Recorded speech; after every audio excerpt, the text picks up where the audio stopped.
Pemirsa, Provinsi Sulawesi Selatan genap berusia 350 tahun, ditandai dengan pelaksanaan paripurna istimewa DPRD Sulsel pada Sabtu pagi, di mana sejumlah anggota DPRD Sulsel menyampaikan pesan, kritikan, dan juga harapannya untuk kemajuan Sulawesi Selatan.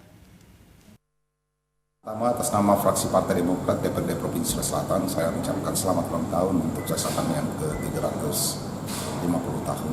Tentu kita berharap di usia yang ke-350 ini, mudah-mudahan insya Allah Sulawesi Selatan terus berkembang, terus bertumbuh dan suasana tetap kondusif.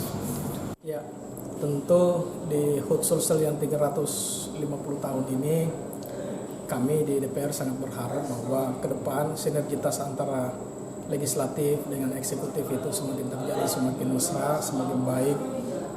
Dan tentu kekompakan ini beserta seluruh stakeholder yang punya kepentingan di Sulsel dapat kita satukan semua untuk kita mempercepat dorongan pembangunan di Sulawesi Selatan.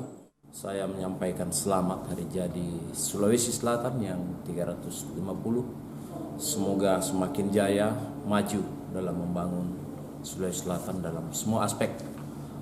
Harapan kita bahwa capaian-capaian pemerintah yang lama dan hal-hal yang perlu dilanjutkan ini bisa diselesaikan dalam 5 tahun ke depan mengacu pada RPJMD. Ya, Pak Gubernur pasti kalau untuk kepentingan rakyat pasti fraksi Golkar akan mendukung. Ya. Kalau di dapil kita sendiri, Pak, apa yang harus diselesaikan sendiri? Di dapil saya kan tadi Pak Gubernur sudah banyak menyebut tentang seko, tentang